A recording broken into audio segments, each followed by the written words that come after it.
ഇതിൽ ഏറ്റവും പ്രധാനപ്പെട്ട ഒരു കാര്യം, ഇപ്പോൾ ഞാൻ ടീച്ചിങ് പോസ്റ്റിലേക്ക് അപ്ലൈ ചെയ്യുന്ന സമയത്ത് മെഡിക്കൽ ഉണ്ടോ എന്ന് ചോദിച്ചു കഴിഞ്ഞാൽ തീർച്ചയായിട്ടും ഉണ്ട്. ഈ പറയുന്ന ക്വാളിഫൈ ചെയ്ത എല്ലാ കാൻഡിഡേറ്റ്സിനും തീർച്ചയായിട്ടും മെഡിക്കലിലൂടെയും പാസ്സാവണം. ഹലോ ഹായ് എല്ലാ പ്രിയപ്പെട്ട കൂട്ടുകാർക്കും എൻട്രിയുടെ SSC RRB യൂട്യൂബ് ചാനലിലേക്ക് സ്വാഗതം. അപ്പോൾ ഈ ഒരു വീഡിയോയുമായിട്ട് എൻട്രി നിങ്ങളുടെ മുൻപിലേക്ക് വരുന്നത് എനിക്ക് ഒരു പ്രധാനപ്പെട്ട കാര്യം നിങ്ങളെ അറിയിക്കുക എന്നുള്ള ദൗത്യത്തോടു കൂടിയാണ്. മറ്റൊന്നുമല്ല, RRBയുടെ മിനിസ്റ്റീരിയൽ ആൻഡ് ഐസൊലേറ്റഡ് കാറ്റഗറി എന്ന് പറയുന്ന ഒരു കാറ്റഗറി ഉണ്ട്. അതിലേക്കുള്ള ഒരു റിക്രൂട്ട്മെൻറ്റ് ഷോർട്ട് നോട്ടീസ് RRB അടുത്തിടെ പുറത്തിറക്കി. ആ ഒരു വിവരം നിങ്ങളിലേക്ക് എത്തിക്കുക എന്നുള്ള ഉദ്ദേശത്തോടു കൂടിയാണ് നമ്മളിത് ചെയ്യുന്നത്. ഓക്കെ, പുറത്തിറക്കിയ ഈ പറയുന്ന ഷോർട്ട് നോട്ടീസ് ഇങ്ങനെയാണ്. ഓക്കെ, ഒരു സെൻട്രലൈസ്ഡ് എംപ്ലോയ്മെൻറ്റ് നോട്ടീസ് എന്നുള്ള രീതിയിൽ സാധാരണ നമ്മൾ പുറത്തിറക്കുന്ന പോലെ തന്നെ. അത് നിങ്ങൾക്ക് ഓർമ്മയുണ്ടാവും വിചാരിക്കുന്നു. ഈ വർഷം ഫ്രം ദി ബിഗിനിങ് നമ്മൾ കുറേയധികം കാര്യങ്ങൾ ഒരു ആനുവൽ കലണ്ടർ പോലെ അവർ പുറത്ത് പറഞ്ഞിട്ടുണ്ടായിരുന്നു. ഇന്ന സമയത്ത് ഇന്ന കാര്യങ്ങൾ ചെയ്യും. NTPC ഈ സമയത്ത് വരും, JEE ജൂനിയർ എഞ്ചിനീയർ ഈ സമയത്ത് വരും, ഗ്രൂപ്പ് D എങ്ങനെ ഈ സമയത്ത് വരും എന്നുള്ള രീതിയിലൊരു ഇൻറ്റിമേഷൻ നമുക്ക് RRB തന്നിട്ടുണ്ടായിരുന്നു. ഓക്കെ, അപ്പോൾ അതിൻ്റെ ഒരു സംഭവം അതേപോലെ തന്നെ RRB പറഞ്ഞ വാക്ക് സത്യം പറഞ്ഞാൽ പാലിക്കുകയാണ് സത്യം പറഞ്ഞാൽ ചെയ്യുന്നത്.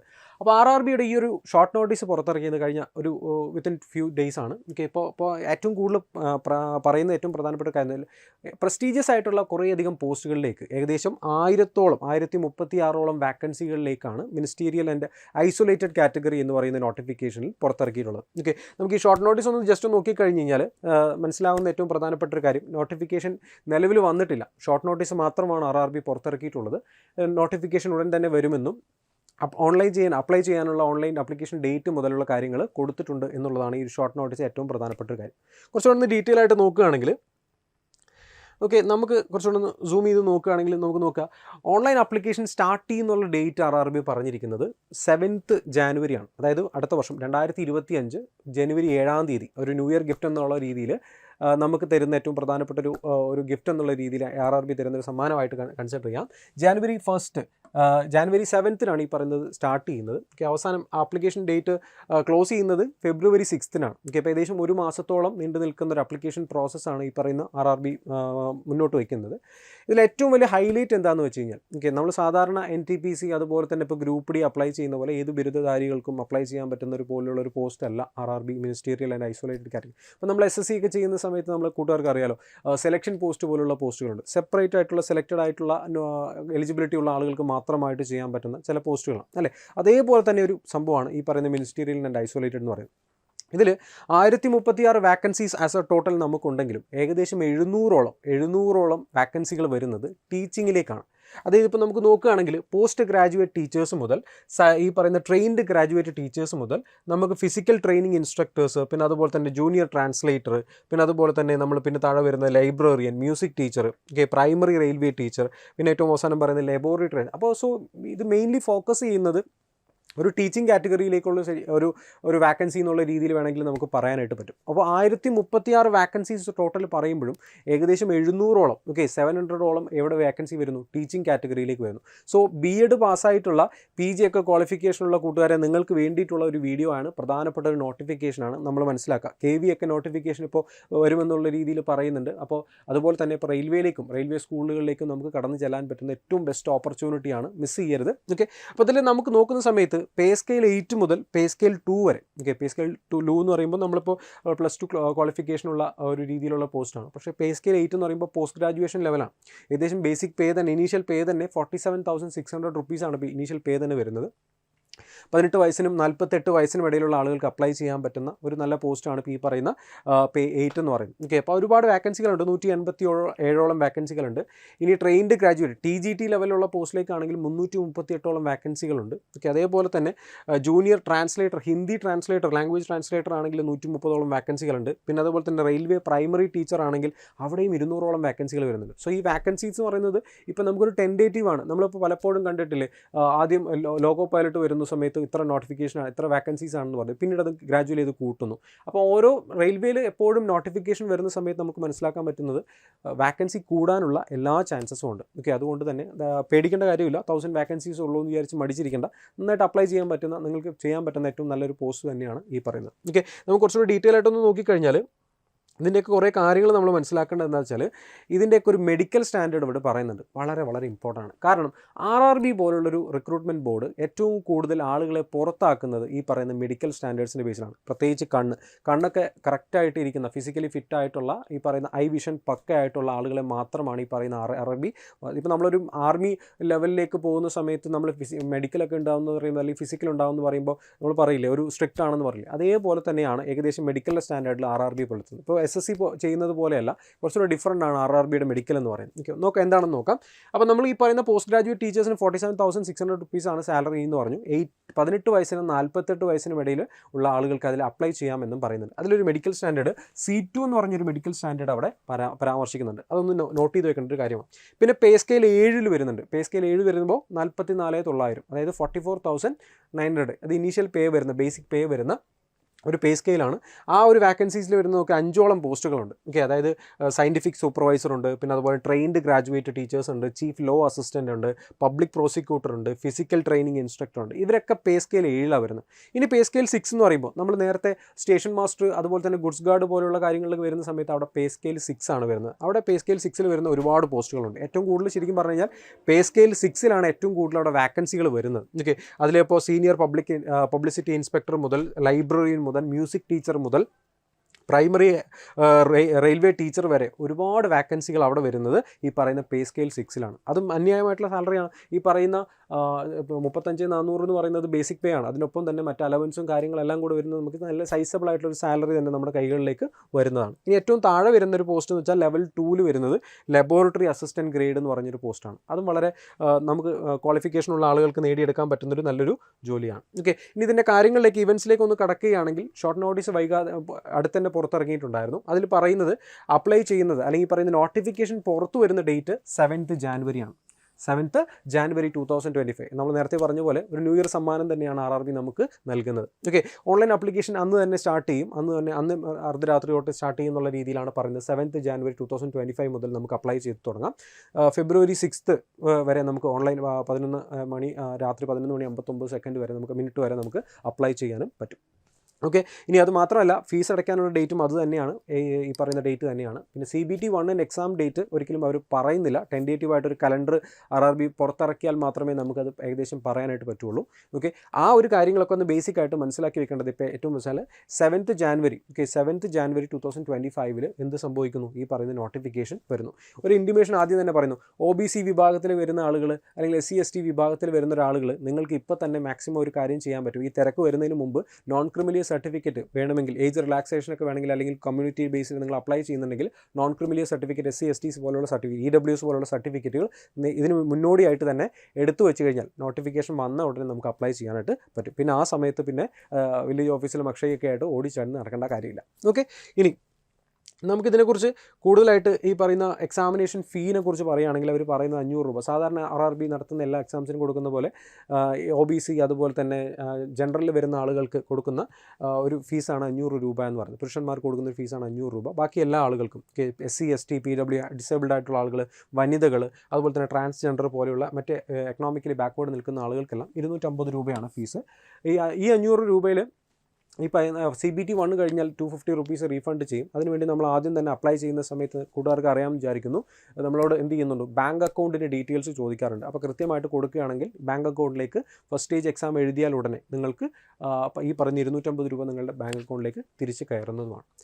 അങ്ങനെ അത്തരം കാര്യങ്ങളൊക്കെ റെയിൽവേയിൽ കോമൺ എക്സാംസ് പോലെ തന്നെയാണ്. ഇനി ഈ പറയുന്ന മിനിസ്റ്റീരിയൽ പോസ്റ്റിലേക്കുള്ള സെലക്ഷൻ പ്രോസസ്സ് എങ്ങനെയാണെന്ന് ചോദിച്ചു കഴിഞ്ഞാൽ സാധാരണ എക്സാം നടത്തുന്ന പോലെ തന്നെയാണ്. 90 മിനിറ്റിൻ്റെ, അതായത് 1.5 മണിക്കൂറിൻ്റെ ഒരു സെലക്ഷൻ കമ്പ്യൂട്ടർ ബേസ്ഡ് ടെസ്റ്റ് ഉണ്ട്, CBT ടെസ്റ്റ് ഉണ്ട്. ഓക്കെ, അത് ഓൺലൈൻ ഫേസ് ആണ്. അതാണ് ഈ പറയുന്ന മാർക്ക് നമ്മളെ തീരുമാനിക്കുന്നത്. അത് കഴിഞ്ഞാൽ ഉടനെ ഇപ്പോൾ നമ്മൾ ടീച്ചേഴ്സിൻ്റെ ഒക്കെ അല്ലേ കാര്യങ്ങൾ പറഞ്ഞ്, അപ്പോൾ അത് കഴിഞ്ഞ് എന്തായിരിക്കും, തീർച്ചയായിട്ടും അവരുടെ ടീച്ചിങ് പെർഫോമൻസും അതുപോലെ തന്നെ സ്കിൽ ടെസ്റ്റ് ഒന്ന് ടെസ്റ്റ് ചെയ്യും. ഓക്കെ, ഇപ്പോൾ മ്യൂസിക് ടീച്ചറൊക്കെ വിളിക്കുകയാണെങ്കിൽ അവരുടെ ആർട്സിൻ്റെ പെർഫോമൻസ് എന്താണ് അതൊന്ന് വാലുവേറ്റ് ചെയ്യുന്നതിന് വേണ്ടി ഒരു സ്കിൽ ടെസ്റ്റ് ഉണ്ടാവും. അപ്പോൾ അതിൽ പെർഫോം ചെയ്യും. എന്നിട്ട് അതിന് ശേഷം ആ പെർഫോമൻസിൻ്റെ ബേസിൽ, ഇപ്പോൾ ടീച്ചിങ്ങിലൊക്കെ ആണെങ്കിൽ ഇപ്പോൾ നമ്മളിപ്പോൾ ഒരു ടീച്ചിങ് മെത്തഡോളജി കാര്യങ്ങളൊക്കെ എങ്ങനെയാണെന്ന് അസസ് ചെയ്യും. കാര്യമായിട്ടൊരു ഇൻ്റർവ്യൂ പോലെ നടത്തി അവരുടെ ഈ പറയുന്ന കാര്യങ്ങളെല്ലാം ചെക്ക് ചെയ്തതിന് ശേഷമായിരിക്കും ബാക്കി എന്ത് ചെയ്യുക, ഡോക്യുമെൻറ്റ് വെരിഫിക്കേഷനിലേക്കും മെഡിക്കലിലേക്കും പോവുക. ഏറ്റവും അവസാനമാണ് ഈ പറയുന്ന പ്രോസസ്സ് എല്ലാം കംപ്ലീറ്റ് ചെയ്തതിന് ശേഷമായിരിക്കും റാങ്ക് ലിസ്റ്റ് വരിക. ഇതിൽ ഏറ്റവും പ്രധാനപ്പെട്ട ഒരു കാര്യം, ഇപ്പോൾ ഞാൻ ടീച്ചിങ് പോസ്റ്റിലേക്ക് അപ്ലൈ ചെയ്യുന്ന സമയത്ത് മെഡിക്കൽ ഉണ്ടോ എന്ന് ചോദിച്ചു കഴിഞ്ഞാൽ തീർച്ചയായിട്ടും ഉണ്ട്. ഈ പറയുന്ന ക്വാളിഫൈ ചെയ്ത എല്ലാ കാൻഡിഡേറ്റ്സിനും തീർച്ചയായിട്ടും മെഡിക്കലിലൂടെയും പാസ്സാവണം. ഓക്കെ, അപ്പോൾ ആ ഒരു കാര്യം വ്യക്തമായിട്ട് മനസ്സിലാക്കി വെക്കുക. ഇനി നമ്മൾ ഈ പറയുന്ന ഓൺലൈൻ എക്സാം ഉണ്ടെന്ന് പറഞ്ഞില്ലേ, 100 മാർക്കിൻ്റെ ഓൺലൈൻ എക്സാമാണ്. ഓക്കെ, 100 മാർക്കിൻ്റെ ഓൺലൈൻ എക്സാം സാധാരണ എക്സാമത്തിനേക്കാളും കുറച്ചുകൂടി ഡിഫറൻ്റ് ആണ്. റെയിൽവേ നടത്തുന്നതിന് ഡിഫറൻ്റ് ആയിട്ടൊരു എക്സാമാണ്. അതിൽ 50 മാർക്ക് പ്രൊഫഷണൽ എബിലിറ്റിയാണ്. ഇപ്പോൾ ടീച്ചിങ് ഒക്കെ ആണെങ്കിൽ ടീച്ചിങ്ങുമായിട്ട് ബന്ധപ്പെട്ടത്, മ്യൂസിക് ടീച്ചറുമായിട്ട് ബന്ധമാണെങ്കിൽ മ്യൂസിക്കുമായിട്ട് ബന്ധപ്പെട്ട്, ഫിസിക്കൽ ഇൻസ്ട്രക്ടർ എന്ന് പറഞ്ഞ പോസ്റ്റ് ഉണ്ട്. അപ്പോൾ അതിൽ ഈ പറയുന്ന ഫിസിക്കൽ എഡ്യൂക്കേഷനുമായി ബന്ധപ്പെട്ട കാര്യങ്ങൾ. ഓക്കെ, ലൈബ്രറിയൻ എന്ന് പറഞ്ഞൊരു കോഴ്സ് ഉണ്ട്. അപ്പോൾ ആ ലൈബ്രറിനും ടെക്നിക്കലി നമ്മൾ പറയുകയാണെങ്കിൽ ടെക്നിക്കൽ ആ ഒരു പ്രൊഫഷണലെ കുറിച്ചുള്ള കാര്യങ്ങൾ 50 മാർക്കിന് ചോദിക്കും.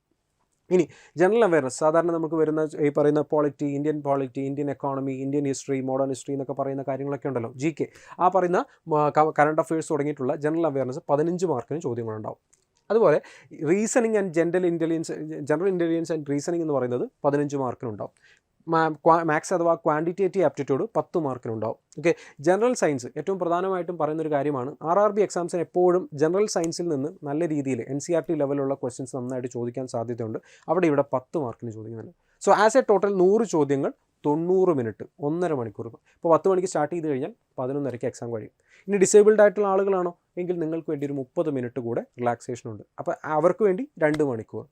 ക്ലിയർ അല്ലേ? 90 മിനിറ്റ് സമയം, 100 ചോദ്യങ്ങൾ.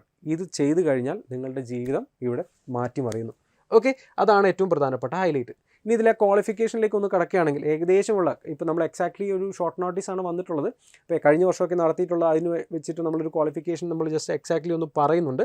ഇൻ കേസ് ഇനിയിപ്പോൾ എന്തെങ്കിലും നോട്ടിഫിക്കേഷൻ വന്നതിന് ശേഷം എന്തെങ്കിലും മാറ്റങ്ങളുണ്ടെങ്കിൽ ആ സമയത്ത് നമുക്കൊരു ഡീറ്റെയിൽഡ് വീഡിയോ ആയിട്ട് നമുക്കത് നിങ്ങളിലേക്ക് എത്തിക്കുന്നതായിരിക്കും.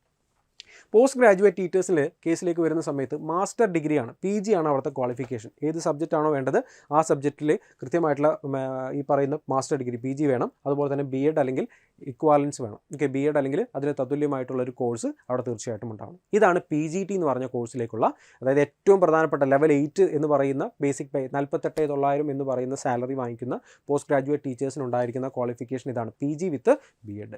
ഏത് സബ്ജക്റ്റാണോ അത്.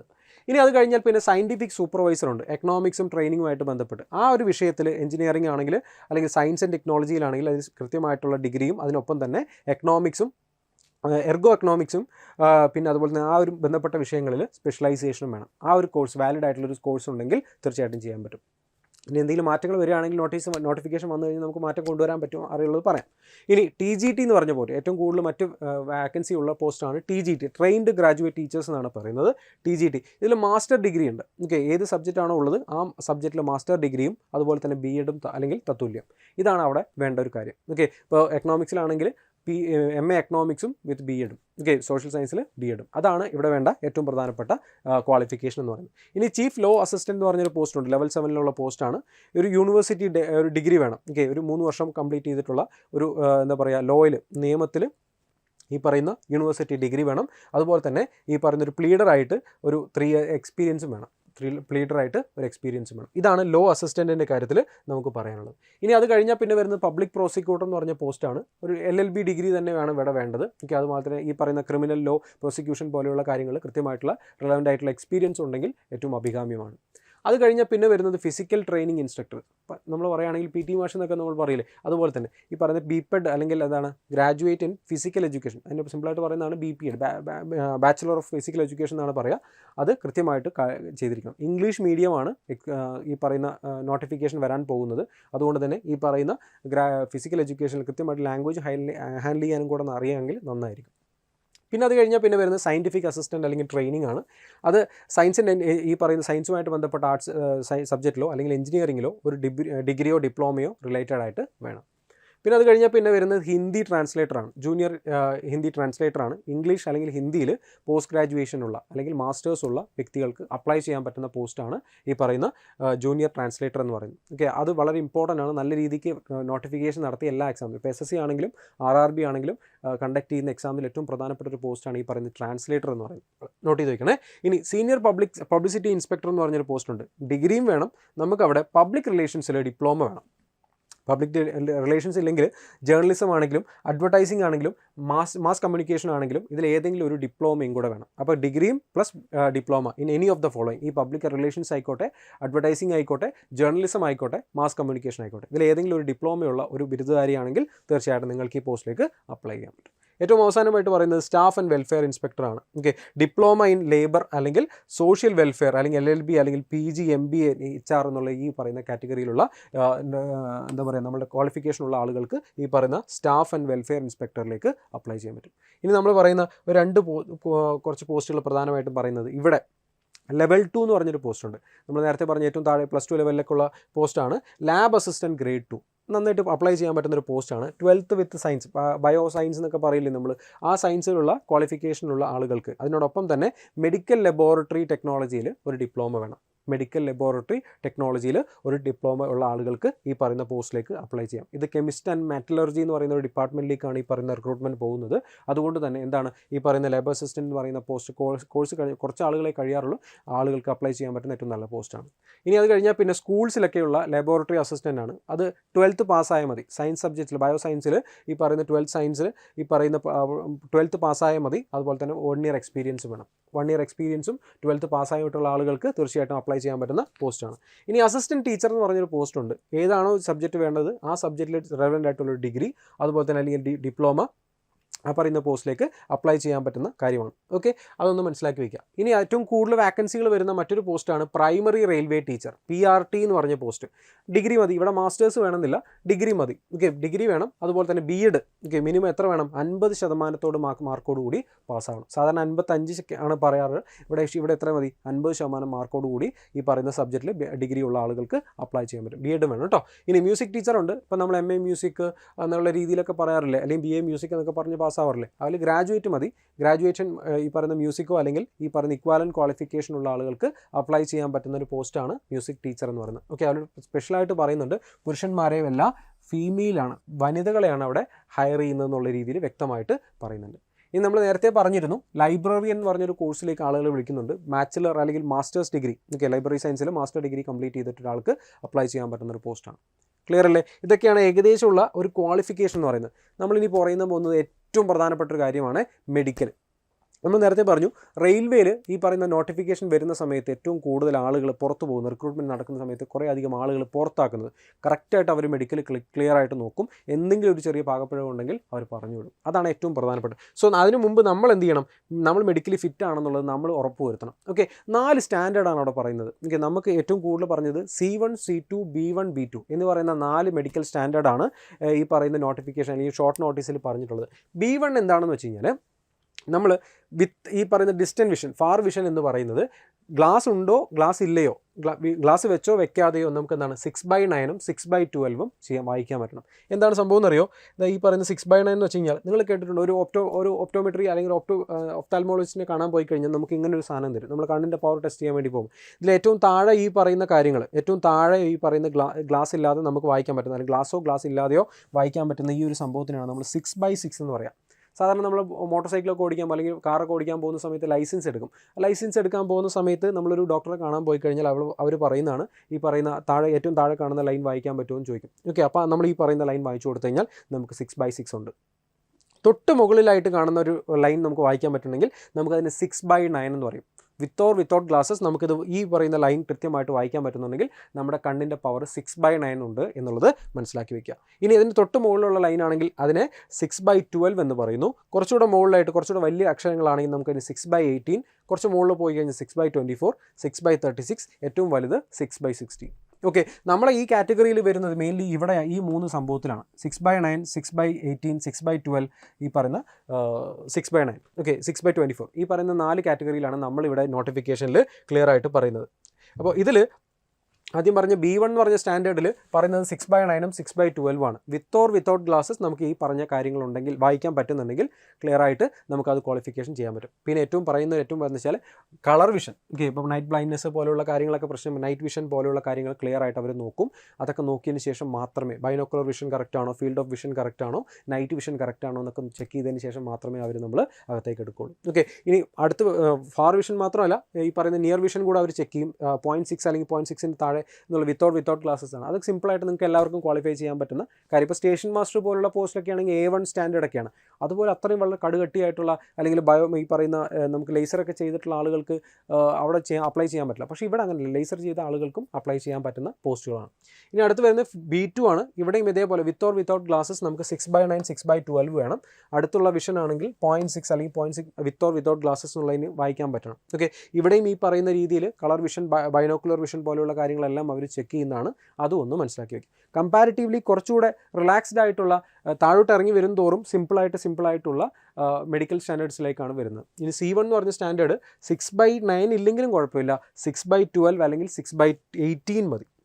നമ്മൾ നേരത്തെ പറഞ്ഞ 6/12 ഈ പറയുന്നത് താഴെയുള്ള വരി വായിച്ചില്ലെങ്കിലും കുഴപ്പമില്ല, ഈ രണ്ട് ഏതെങ്കിലും വായിക്കാൻ പറ്റിയ ഒരാളായിരിക്കണം. അപ്പോൾ കുറച്ചുകൂടെ എന്താണ്, റിലാക്സ്ഡ് ആണ്. അപ്പോൾ ഇവിടെ 6/12 6/18 വിത്തൗട്ട് ഗ്ലാസസ് ആണ്. ഓക്കെ, പിന്നെ അടുത്ത് നിയർ വിഷൻ എന്ന് പറയുമ്പോൾ സിമ്പിളായിട്ട് നമുക്ക് വായിക്കാൻ പറ്റുന്നൊരു കാര്യമാണ്. 0.6 അല്ലെങ്കിൽ അതുമായിട്ട് ബന്ധപ്പെട്ട ഇതാണ്.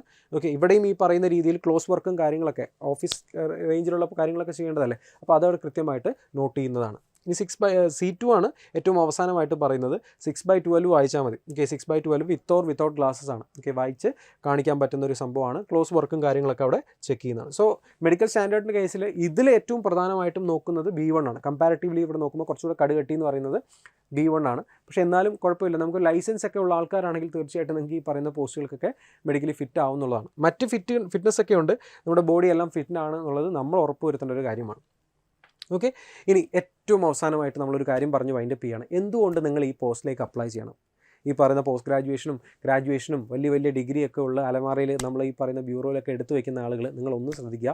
റെയിൽവേയിൽ ഈ പറയുന്ന പോസ്റ്റുകളിലേക്കൊക്കെ അപ്ലൈ ചെയ്യുന്ന സമയത്ത് നമ്മളെ ഒരുപാട് ബെനിഫിറ്റ്സ് നമ്മളെ തേടിയെത്തുന്നുണ്ട്. എന്താണെന്നറിയോ, ഇപ്പോൾ ഈ നോക്കിക്കഴിഞ്ഞ് കഴിഞ്ഞാൽ നമുക്ക് TA പ്രൊവൈഡ് ചെയ്യുന്നുണ്ട്, ട്രാവൽ അലവൻസ്. നമുക്കും ഫാമിലിക്കും എവിടെ വേണമെങ്കിലും ഈ പറയുന്ന ഇന്ത്യൻ റെയിൽവേയിൽ പോകുന്നതിന് വേണ്ടിയിട്ടുള്ള ട്രാവൽ അലവൻസ് അവർ പ്രൊവൈഡ് ചെയ്യുന്നുണ്ട്.